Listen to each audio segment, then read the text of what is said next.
महेश्वर नादानंद परब्रह्म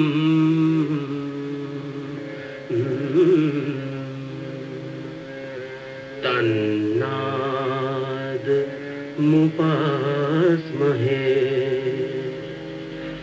ब्रह्म स्वरूपा नाद स्वरूपा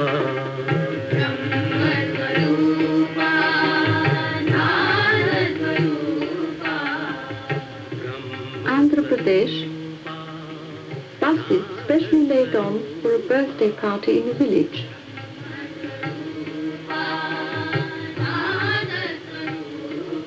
It is the birthday of the Lord. Bhagwan Sri Sathya Sai Baba was born here in Puttaparthi on the 23rd of November 1926. Bhajo re bhajo sada Sathya Sai Deva. They come from everywhere, from all over India and from all over the world. The Lord once remarked to a devotee that if she really wanted to see him, she should look for him in the eyes of the crowds who wait for him, long for him. All these people, some say more than 250,000, are here to see the Lord and to celebrate his 50th birthday with him. To have a darshan of Sai Baba. Sai Baba is here in Puttaparthi. Of course, he is commanding the popularity of millions of people. He has a mighty will. He can move the people towards goodness. No, I am a devotee. I wanted to see this 50th birthday. That's all. So many miracles we have seen. No, we can't say anything about God, but this love and this, karuna is what we say. We can't say kindness or something, but love and karuna, that thing for human beings is so much. Because we know he is a God on earth. He is born here as God. It's by my experience I understood. I got a telegram from my native place that she has been dangerously ill. Then I thought for a while whether to come here or go to my native place. I was at Coimbatore. My daughter was at Kadalur, 300 miles away. See, I thought all of my friends said, you go home and see your daughter first. Then something struck me. All right, you are going to God. He will protect you, protect your daughter. That's why I straight away came here without even caring for my daughter and stayed here for 10 days for the Dasara festival. See, after my return home, she has been discharged from the hospital and the DMO was not able to find out the disease which she was suffering from. That the district medical officer. So everybody, they were amused. They were just, they did not know the reason. So the DMO himself, he turned himself to be a Baba devotee. Why did you come here? For the drama.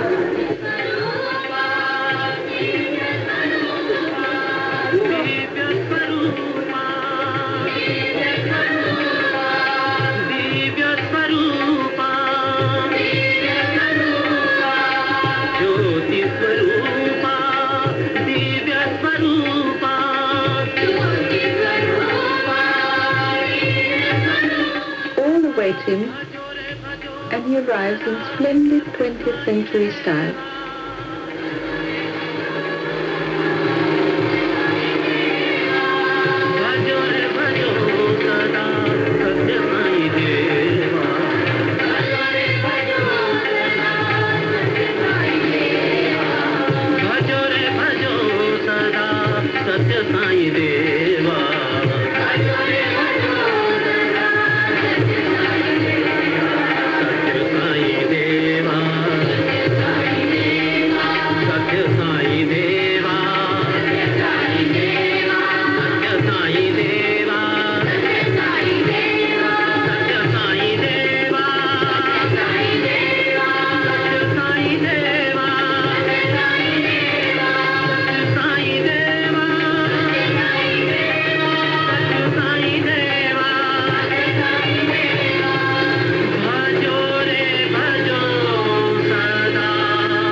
message is the same through the centuries, the same as when time had not begun.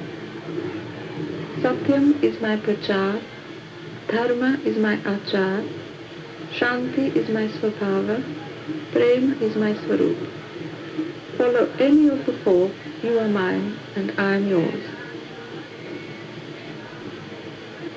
When the sun is over your head, there is no shadow.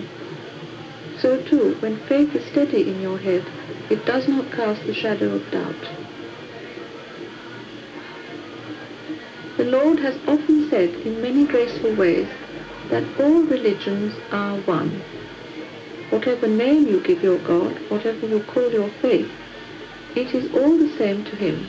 He neither deplores nor prefers one name of God more than another, one religion more than another. All the names of God are his. All the ways to God lead to him. That in this country, from time immemorial, many major religions of the world have coexisted and they all lived very well and there were no religious wars at all. This we should have used, and this is a feature which I am glad you have noticed. I think it is very strongly present in all the Indian minds.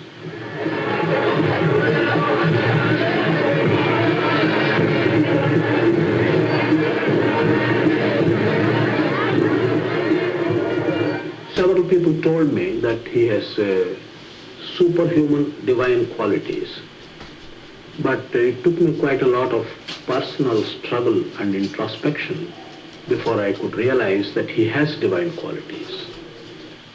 I was given this bead by a young lad who came from the United States.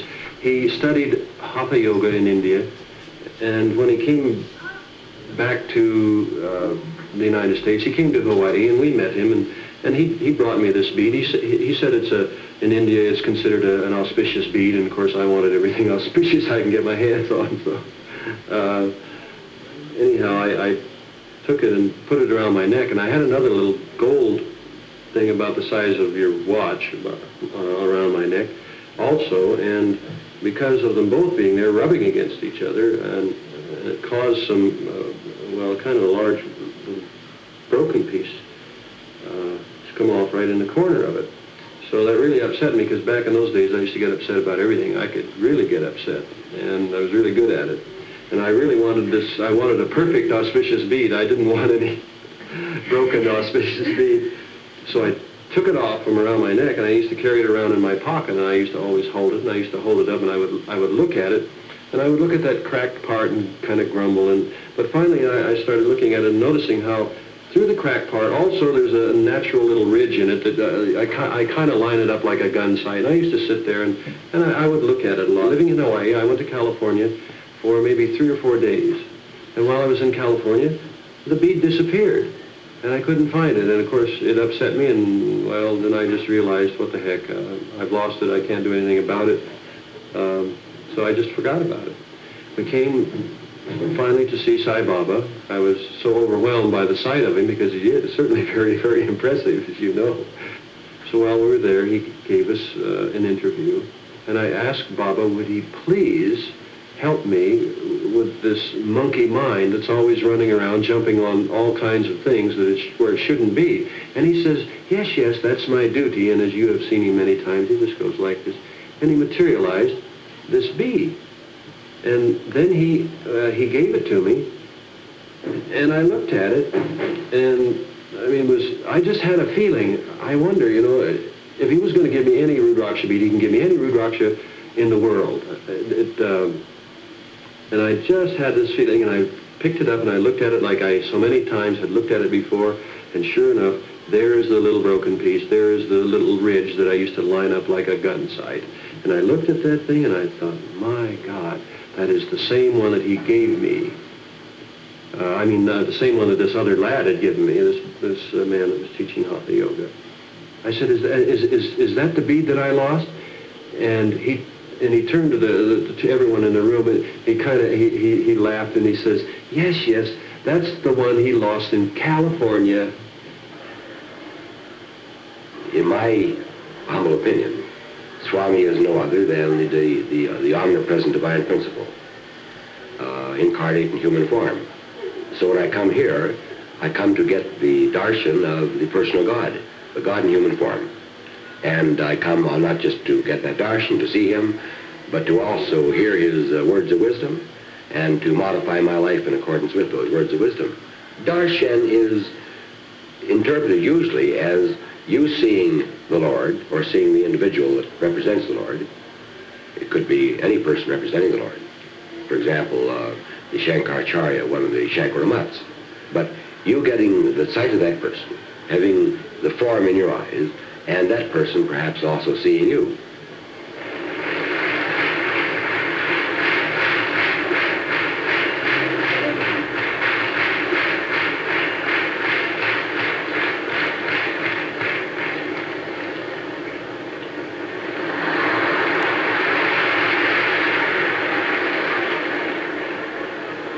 In terms of the, I suppose you could call it the lowest order of miracle, that is the one that the Swami seems to think least important, is the production of objects. This particular ring, he had given me another ring with a large picture, a plain gold ring. I broke the enamel on the ring. And so one day Swami took the ring off from me and put it between thumb and forefinger like that and gave one puff. And the old ring was gone, and this ring was here. Now, I've seen many, many things such as that produced. So I've seen productions all the way from changing a piece of rock into candy to the production of objects like this, which are no different than those things manufactured in ordinary commerce. That is, they last forever, just like things are in ordinary commerce. There's no difference. It's not something magic that disappears in a few days. It's just the same sort of thing that you find in a jewelry store. Baba says that they are simply his calling cards. He says that they are natural to him. They're part of his divinity. It's not that he has acquired certain powers as yogis do and then exhibits those powers. These things, all of nature is at his command. The moment he thinks of a thing, it's done. It's accomplished. No time lost.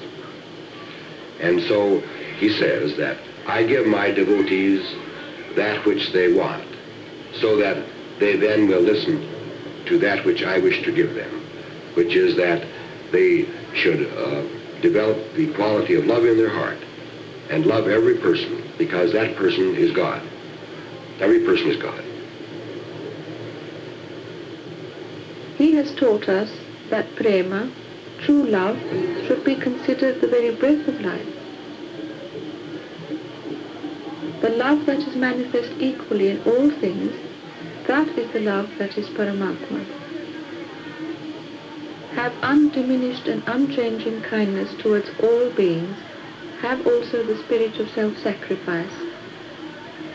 And he has taught us to be unafraid. He says, why fear when I am here? Many devotees have experience of the constant presence in their lives, however mundane, of this most compassionate of incarnations. But Swami did find a dry riverbed for the Shivratri ceremony. We came back at dusk, and walking down the bank from the road to the riverbed, we passed, I happened to be beside Swami, and we passed a bush. He broke off a small twig and put it in the form of a cross like that, and said, well, what's that, Hislop? So I said, well, a cross, Swami. So then he put the twigs in his hand and gave the sort of 3 long breaths, opened his hand, and there was a cross with Christ crucified, the figure of Christ on the cross. And he said, this is as Christ really and truly was on the cross, not as artists and historians have pictured him. He had been without food for a number of days, his stomach is all pulled in, and so on. And he said furthermore, the wood on this cross is from the original cross on which Christ was crucified. Then he smiled and said, you know, to find a piece of that wood after 2,000 years took a little work. So I presume that's why he took 3 long breaths instead of 1 single breath.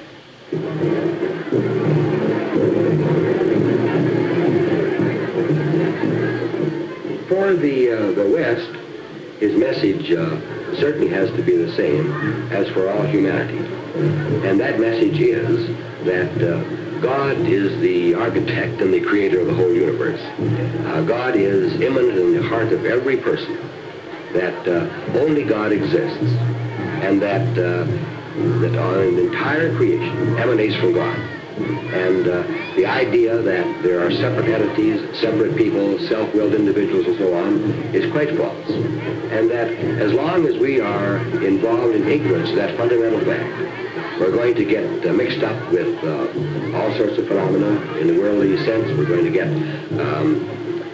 our desires are going to carry us into grasping various things, ideas and relationships and so on. We're going to suffer pleasure and pain, and that suffering which comes from ignorance.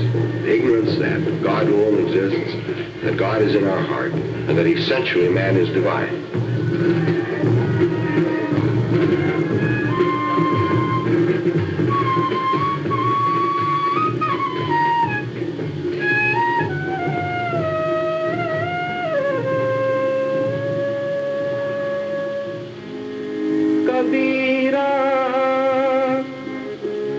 जब हम पैदा हुए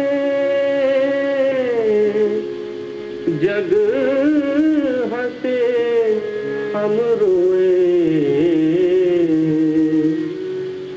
ऐसी करनी कर चलो हम हंसे जग रोए. He has come to say, I have not come to start a new religion. I haven't come to alter any religion. I haven't come to gather devotees. I have come to reestablish the rhythm of righteousness in the world. And he says it does not matter the name or form in which you are attracted to and prefer to worship, whether it's Christ or Krishna or Buddha or Muhammad. The name and the form, he says, is not important. The important thing is the heart. There being only one religion, and that being the religion of love. I know that he's with me all the time, and I believe him when he says that you will reap what you sow. And I don't want to reap any of I don't want the consequences of the acts that I used to be involved in all the time.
जय, बाबा जी की।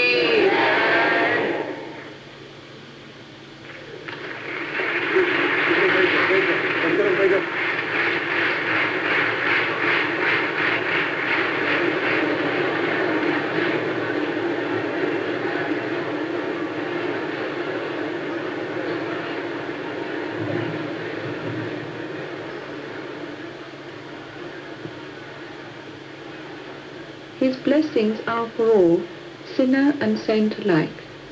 He makes no distinctions of caste, creed or culture. And like his message, his blessing is universal and timeless. His message, today as always, overflows with wisdom and love. Om Sai Ram.